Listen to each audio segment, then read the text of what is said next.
Alison Hammond has spent over 2 decades making people smile.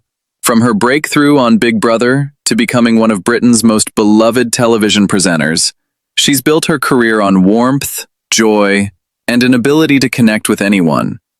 So when Prince Harry walked onto the This Morning set expecting the usual deferential treatment, he made a critical miscalculation.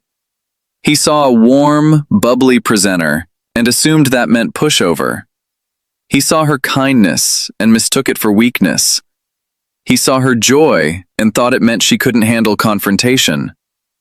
Within 20 minutes, the Duke of Sussex would discover what millions of British viewers already knew. Alison Hammond's warmth comes from strength, not from submission. And when you disrespect that strength, you face consequences that no title can protect you from. Before we dive into this incredible story, make sure you hit subscribe and smash that like button. We bring you the most explosive celebrity moments every single week. Now, let's get into what really happened that morning on British television. The This Morning studio at Television Centre buzzed with its usual mid-morning energy. The familiar blue sofa sat waiting, coffee cups positioned on the side table, the crew making final adjustments to lighting and sound. The familiar theme music played, and they welcomed viewers back from the break. Now, Dermot began, we have a very special guest joining us this morning. He's a prince, a veteran, an author, and one of the most talked about people in the world. Please welcome Prince Harry. The applause from the crew was polite as Harry emerged from backstage. His smile was tight, his posture rigid, the bearing of someone who'd already decided how this interview would go. He crossed the studio floor, offered brief handshakes to both hosts, and settled onto the sofa with the air of someone granting an audience rather than joining a conversation. "Harry, lovely to have you here," Allison said, her voice carrying genuine warmth. "How are you, sweetheart?" Harry tilted his head slightly, his expression cooling. "I'm fine, though I have to say, sweetheart is rather familiar for someone I've just met." The studio went quiet. Dermot blinked. Allison's smile remained, but something shifted behind her eyes. "Sorry, babe. I mean, Harry. It's just how I talk. No disrespect intended." "None taken. I'm just noting it." Allison nodded slowly. "Noted. So, how's life in America? California treating you well?" Harry shrugged with practiced indifference. "It's fine. Better than being trapped in an institution that never valued me." "Trapped's a strong word. You grew up in palaces." "Palaces aren't homes. They're prisons with better furniture." Dermot leaned in, trying to warm the conversation. "But California must feel very different. The weather, the lifestyle." "The weather's tolerable. The lack of tabloid harassment is the real benefit." Allison tilted her head. "Tabloid harassment? But you've done quite a lot of media since moving. Netflix, Oprah, the book. That's quite a lot of engagement for someone avoiding media." Harry's expression hardened. "There's a difference between chosen engagement and forced exposure." "Is there? Because from where I'm sitting, it looks like you've engaged more with media since leaving than you did while you were a working royal. The exposure seems pretty deliberate." The observation was gentle but precise. Harry's jaw tightened. "I'm controlling my own narrative. That's different from being controlled." "But you're still in the narrative, aren't you? Still the story, still the headlines. The only thing that's changed is who's profiting from it." Harry shifted on the sofa, his posture becoming defensive. "I didn't come here to be psychoanalyzed." Allison laughed, that warm, disarming laugh that had won over millions. "Babe, I'm not psychoanalyzing anyone. I'm just asking questions. That's what we do here." "Your questions have an edge to them." "Do they? I've asked how you are and how's California. Those are literally the softest questions possible. If they feel edgy, maybe examine why." Dermot tried to intervene. "Harry, tell us about your foundation work. What are you most passionate about?" Harry relaxed slightly, seemingly grateful for the redirect. "We're doing important work through the Archwell Foundation. mental health advocacy, veterans support, environmental initiatives.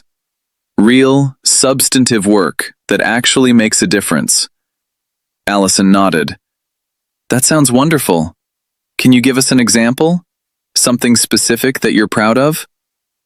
Harry's expression flickered with irritation. Why does everyone always want specifics? The work speaks for itself. Does it? Because from here it's hard to know what speaks for itself means without actual examples. I'm sure your viewers would love to hear a concrete story. Our viewers? The British public, the people watching right now. They'd love to know what you're actually doing with the foundation. Harry's voice took on a condescending edge. The British public made their feelings about me quite clear. I'm not sure I owe them explanations. Allison's smile remained, but her eyes sharpened. You don't owe anyone anything, Harry.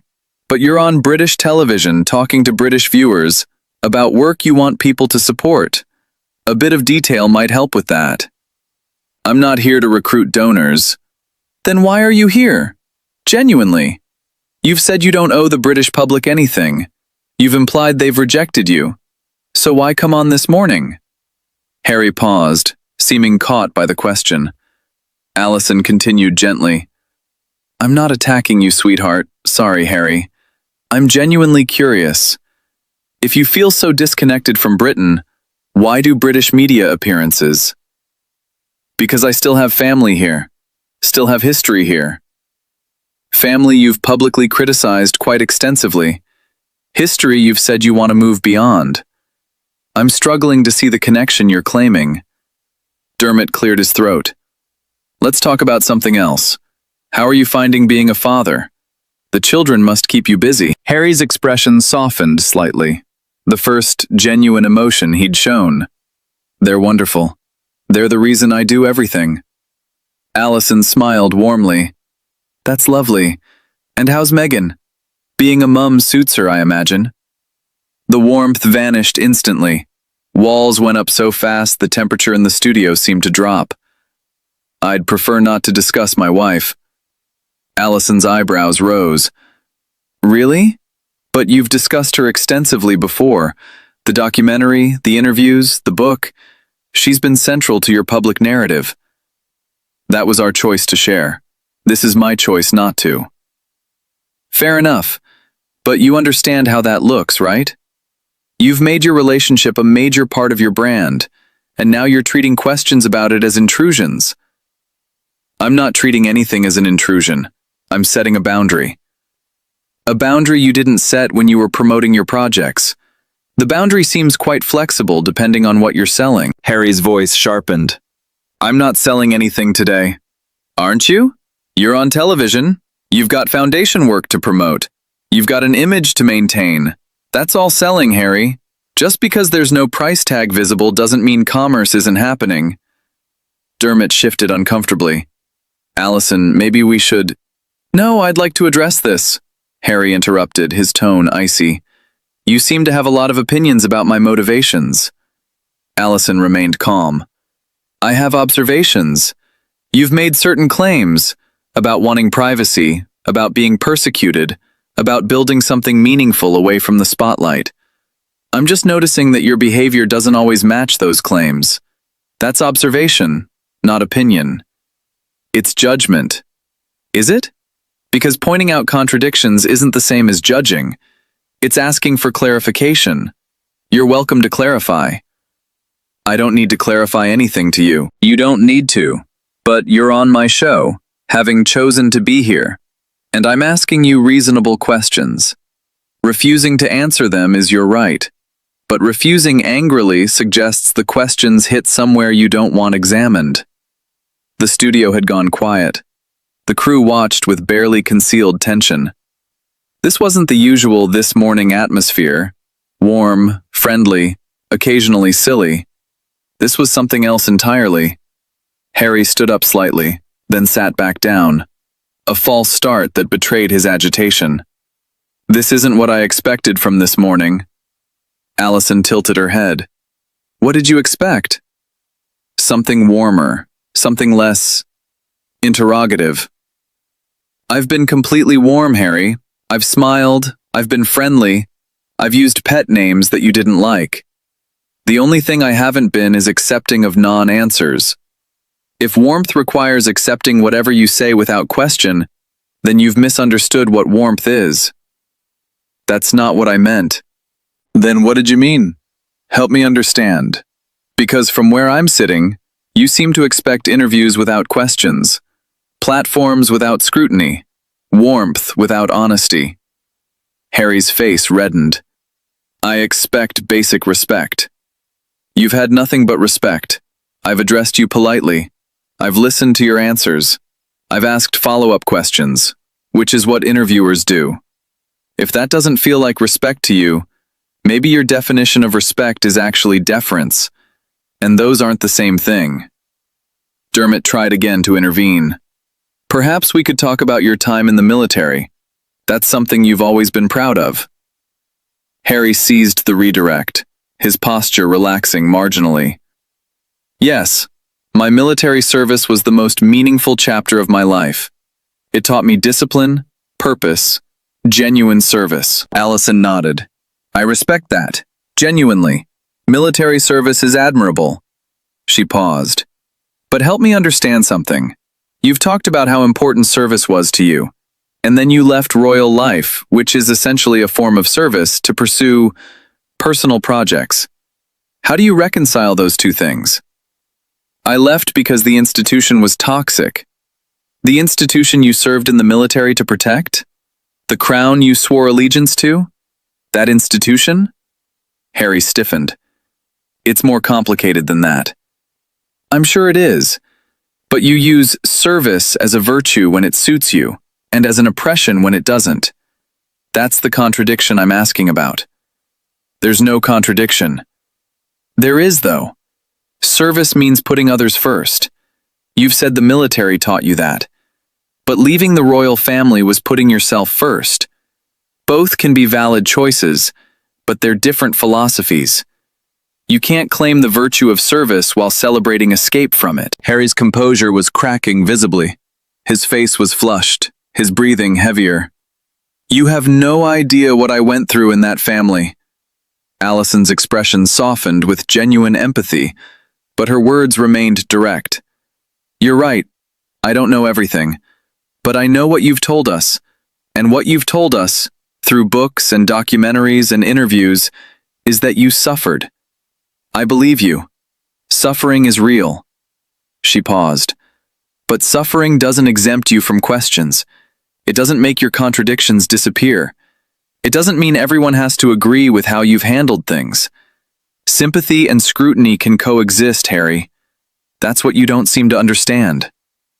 I understand plenty. Do you? Because every time someone asks you a challenging question, you act like they're attacking you.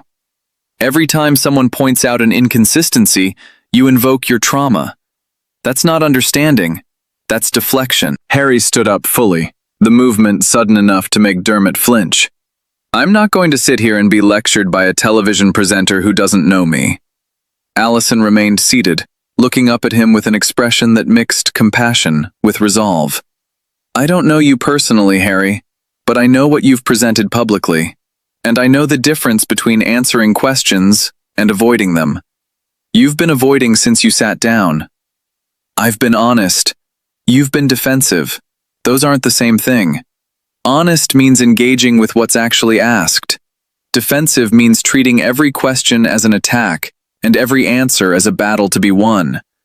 You've been defensive from the moment I called you sweetheart.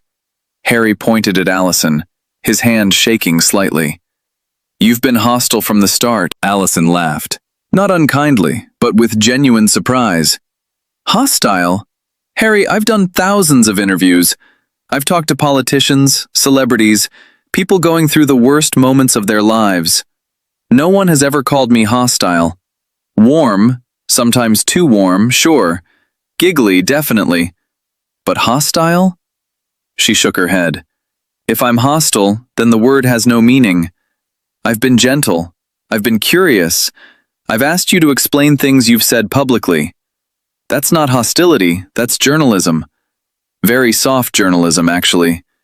This is this morning, not panorama. Harry grabbed his water glass, then set it down without drinking. This interview is over. Dermot stood up, trying to mediate. Harry, perhaps we can reset. Start fresh. Allison didn't mean to. I meant everything I said, Allison interrupted gently. I'm not going to pretend otherwise, but I'm also not going to apologize for asking fair questions. Harry stared at her. Fair? You've done nothing but poke at my life, my choices, my family. I've asked about your work, your happiness, and your wife.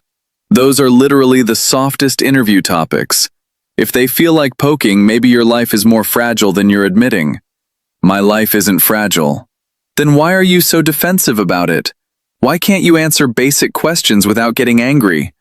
Why does every interview become a confrontation when you're the one who agreed to be here? The questions hung in the air like challenges. Harry had no answers that wouldn't prove her point. Allison continued, her voice softening. Harry, I actually feel for you. I do. I think you've been through difficult things. I think some of your criticism has been unfair. But I also think you've built so many walls that you can't tell the difference between enemies and allies anymore. I'm not your enemy. I was genuinely trying to have a nice chat. This hasn't been nice because you made it not nice. You came in cold. You bristled at a pet name. You've treated every question as hostile. The temperature in this room is your creation, not mine. Harry moved toward the edge of the set. I'm leaving. Allison nodded. That's your choice. But before you go, I want to say something. Harry paused, perhaps curious despite himself. Allison's voice was warm but firm. I grew up on a council estate, Harry. I raised my son alone. I've worked my way up from nothing to sitting on this sofa. I know what struggle looks like. Real struggle. The kind where you don't know how you're going to pay rent or feed your kid. She paused. Your struggles are different. They're real, but they're different. And when you sit here, dripping with condescension, telling me that my questions are hostile because I don't accept your non-answers, you're not showing me who you are. You're showing me who you think you are. And those aren't the same thing. Harry's face shifted through several emotions. Anger, embarrassment, something that might have been shame. You don't understand my life. No, I don't. But I understand this moment. And in this moment, you've been rude, defensive, and dismissive of two people who've done nothing but try to have a conversation with you. If that's who you are now, that's sad. Because I remember the Harry who seemed genuine, who seemed to care about connecting with people. I don't know where he went, but he's not on this sofa. Harry stood frozen for a moment. The observation had landed somewhere deep. You could see it in his eyes, in the brief flicker of something vulnerable before the walls went back up. I don't need to listen to this. No, you don't. You can leave. You can go back to your mansion and your handlers and your echo chamber where everyone tells you how brave you are. But the questions will still be here. The contradictions will still be here. Running away doesn't make them disappear. It just means you face them later, alone. Harry walked toward the exit. At the edge of the set, he turned back. You'll regret this interview. Allison shook her head slowly. No, I won't. I've done nothing to regret. But I think you might. Not because of me, because of you. Because you walked into a friendly morning show and turned it into a battlefield. That's not strength, Harry. That's sadness. Harry stared at her for a long moment. Something flickered behind his eyes. Recognition, perhaps, or the uncomfortable awareness that she was right. But he couldn't admit it. Not here. Not now. He turned and walked off the set. His footsteps echoed through the studio until a door slammed in the distance. The studio sat in stunned silence. Dermot turned to Allison, his expression a mixture of shock and admiration. That was unexpected.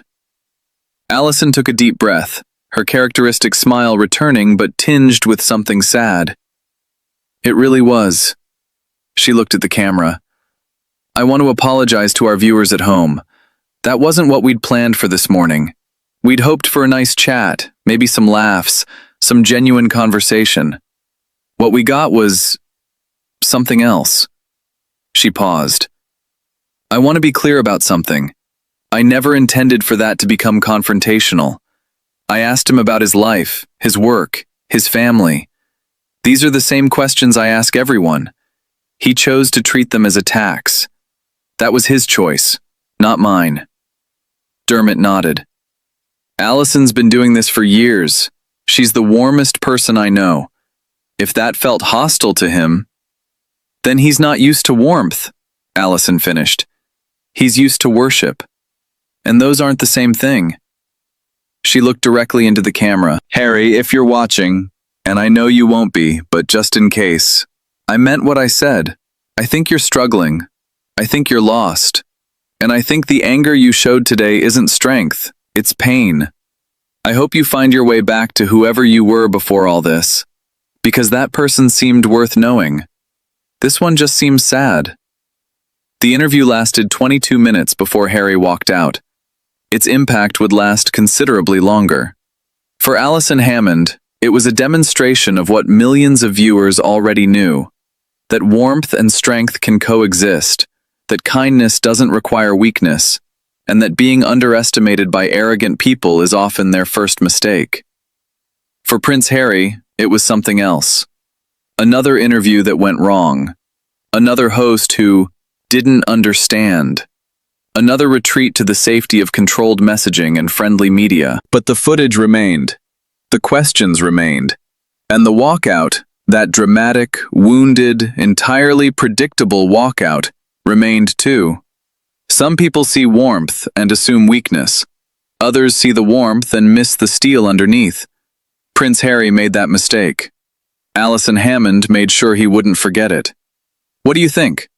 Was Allison too direct? Or did Harry deserve every response? Who would you want to see on This Morning next? Drop your thoughts in the comments below. If you enjoyed this story, don't forget to like this video to help it reach more people. Subscribe to our comment for more explosive speakers, only getting short to the reveal, and then I'm joined to this video to help it reach more people. Subscribe to be any